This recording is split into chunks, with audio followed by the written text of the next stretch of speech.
Hello mga kaagwanta!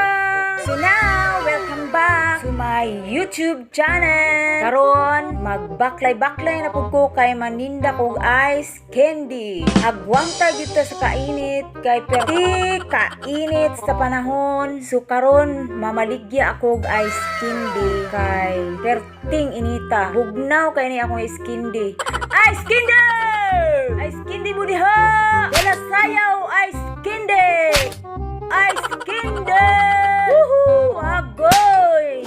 Init kayo! Ice candy! Ice candy mo diha! Ice candy mo manang manoy! Ice candy! So karon ang flavor ani kay Mingo o buko. Ang sarap nito guys, sarap pa to sa boyfriend nyo. Bili na kayo! Ice candy! Woo! Ice candy mo diha!